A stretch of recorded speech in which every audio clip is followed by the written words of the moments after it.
Guillaume Gauvin, bonsoir. Vous êtes là ce soir en tant que représentant des hôteliers et on peut dire des commerçants. Également, Vous venez d'assister à un moment où vous avez appris dans l'après-midi qu'il allait avoir effectivement des bouleversements, dont 70, on évoque jusqu'à 70, voire pourquoi pas plus d'ailleurs, de rodateurs, en partant du prieuré, devant l'église Monsieur Merrill, en allant jusqu'à Saint-Enogat et des commerçants importants tels que Philippe Renaud et ainsi de suite. Oui. C'est presque dramatique ce soir.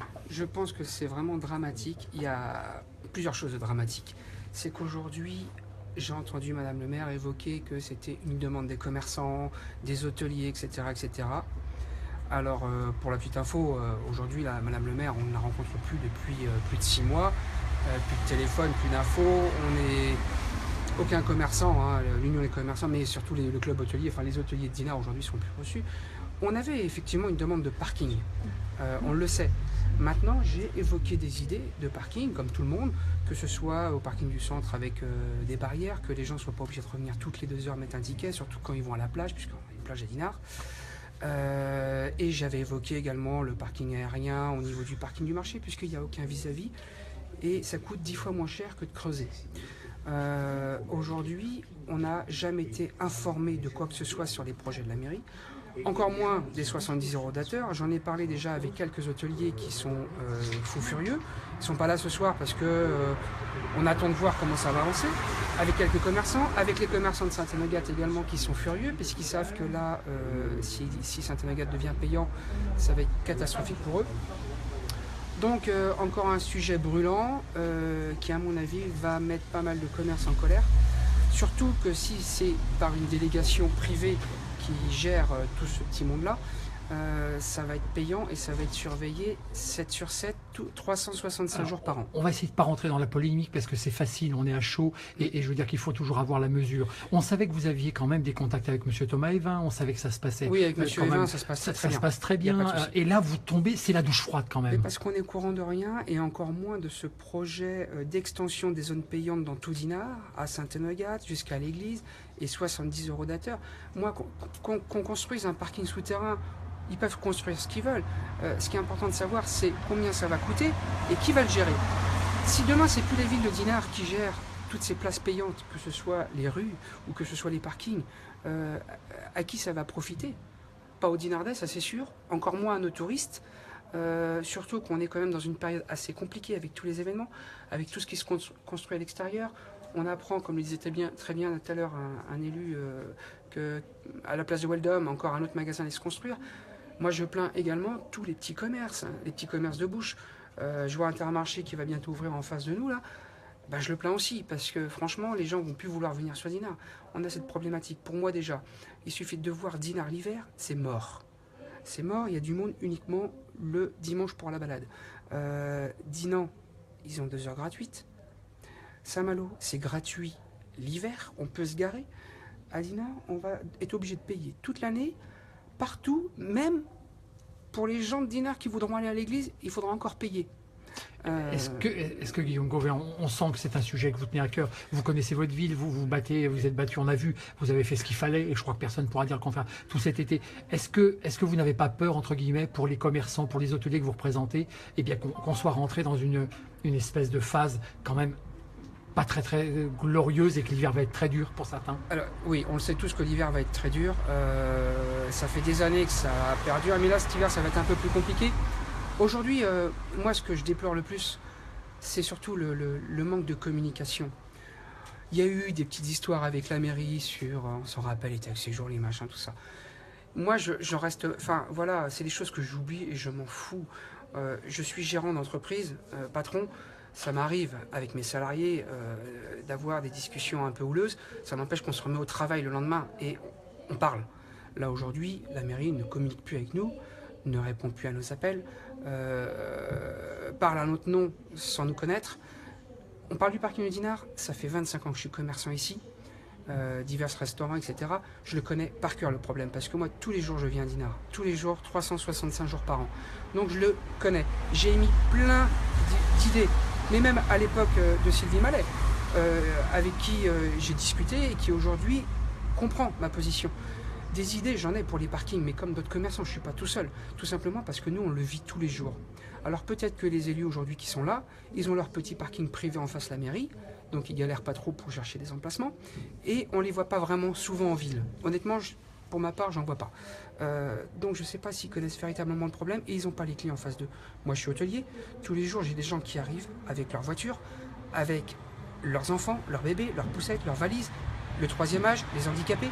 Je gère ce problème de parking plus que mon hôtel bientôt à la réception, parce que c'est un problème récurrent pour nos clients. Un sujet qui va pas encore forcément, enfin qui va vous rappeler encore quelque chose qu'on évoquait il n'y a pas très longtemps, vous avez lu dans la presse, c'est que l'office de tourisme va peut-être, ou cet arrêt de bus, voilà, oui, alors non, l'arrêt de bus, oui, va peut-être partir, et qu'on va retrouver, effectivement, c'est aussi une surprise, ouais. C'est-à-dire que là, carrément, les touristes pourraient même plus s'arrêter devant l'office de tourisme. Eh bien, aujourd'hui, c'est pas dur.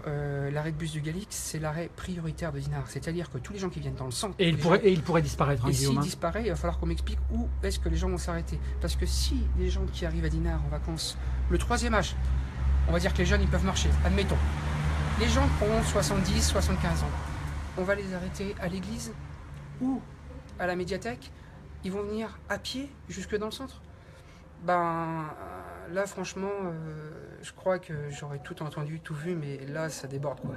On vous sent amer, hein. Guillaume, on se connaît, mais je veux dire que au-delà, je répète, de la polémique, c'est ce soir, c'est vraiment un grand manque de réflexion, et vraiment, j'imagine que tous les commerçants, vous allez vous réunir, vous allez forcément vous contacter demain, vous allez évoquer, parce que je pense que c'est vraiment une grosse crise. Moi, j'ai eu déjà quelques personnes aujourd'hui au téléphone qui sont très amères, des gens qui étaient loin de se douter de ce qui pouvait se passer. Soit on apprend par la presse, soit on apprend voilà, les choses comme ça à l'arrache, on est au courant de rien, soi-disant nous sommes les gens qu'ils concertent pour tout ça, et en fait pas du tout. Donc j'ai envie de dire aux Dinardais qui ne sont pas forcément commerçants non plus, faut pas croire tout ce qu'on vous dit. Guillaume, je voudrais finir juste par une chose. Il y a une chose qui est évidente, quand on est commerçant, on ne peut pas gérer son commerce à la louche. On ne gère pas à la louche, non. C'est de l'humour, je suis désolé, mais c'est pas possible ça. Non, tous les jours on est au front, tous les jours eh bien, on est comme ici, hein, on doit s'adapter, on doit se mettre aux normes, et puis on est là surtout parce que on est tous les commerçants, on est tous dans le même bain, on a nos loyers, on a nos emprunts, on a nos salariés, nos charges à payer, donc on fait tout pour améliorer le confort, l'accueil, etc. Et l'accueil, il passe aussi par la voie publique, il passe également par la mairie. Une petite anecdote, je suis à l'Union des commerçants, je suis au club hôtelier, mais je rencontre d'autres personnes. J'ai un ami à moi qui est président de l'Union des commerçants, par exemple à Dinan, qui me dit moi j'ai de la chance, j'ai une mairie qui me suit à fond, je vois le maire tous les 15 jours, on discute beaucoup, on fait plein de choses. Nous ici à Dinard, il ne se passe pas tout ça. Donc on n'a pas de contact. C'est très compliqué. Je déplore parce que franchement, moi j'avais l'impression au début, avec cette nouvelle mairie, comme avec l'ancienne, au début on a eu une approche plutôt sympathique. Je me suis dit c'est bien, on va pouvoir construire des choses, on va pouvoir avancer, il y a plein de sujets à traiter.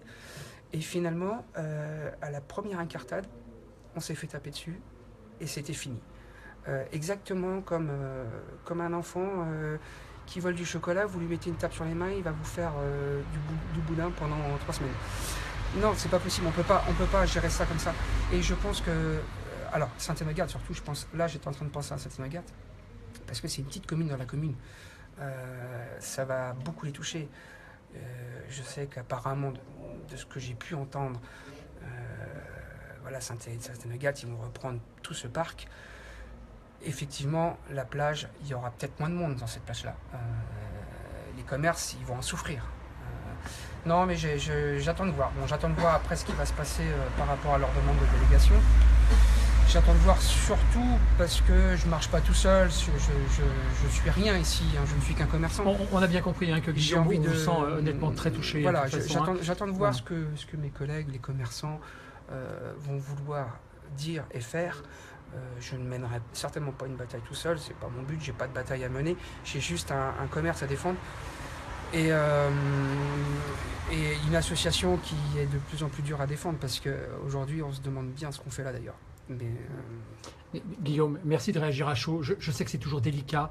En tout cas, on vous sent très préoccupé ce soir et on imagine que dans les jours qui viennent, très rapidement, en espérant que ça n'entache pas le Festival du film britannique, mais en tout cas, c'est un petit peu dommage d'aller donner cet état d'esprit alors que la fête allait sûrement être belle ce week-end. On l'espère belle, mais là, vraiment, c'est vraiment quelque chose de très grave pour l'avenir de Dinard. Hein. Ouais, non, je pense que le but n'est pas d'entacher aussi nos invités d'honneur sur un festival comme le Festival du film britannique. Je pense que les gens de l'extérieur n'ont pas besoin de se mêler à nos histoires dinardaises.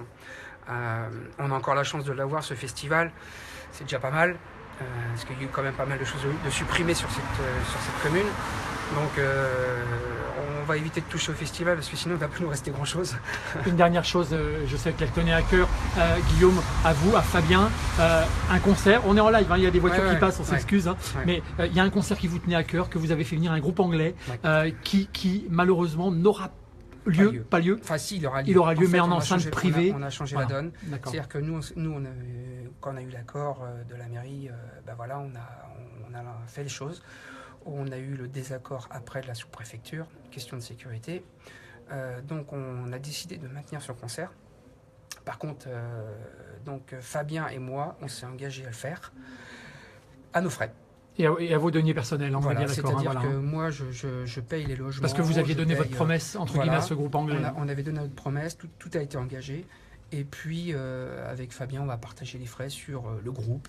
Donc on le fera quand même. Fabien s'est engagé à le faire chez lui, à La Palme. Rendez-vous le vendredi. 30 Non, je dis des bêtises. Le samedi. Le samedi 1er, 21h, 21h30. Donc un groupe extraordinaire, The Adventure Of, un groupe dont vous allez certainement beaucoup entendre parler à l'avenir. Ils ont sorti un deuxième album, Open the Charlie, qui est extraordinaire, et c'est un groupe qui va énormément monter. On a la chance de les avoir à Dinard. Je pense que bientôt on aura la chance de les avoir en international. Alors merci à vous, parce que grâce à toi, Guillaume, on avait déjà connu les Gadzuk qui vont jouer également aussi le vendredi. Et en tout cas, merci à toi et à Fabien de préserver en tout cas ce concert. Merci beaucoup. Merci. Et on te reverra très prochainement. Ok.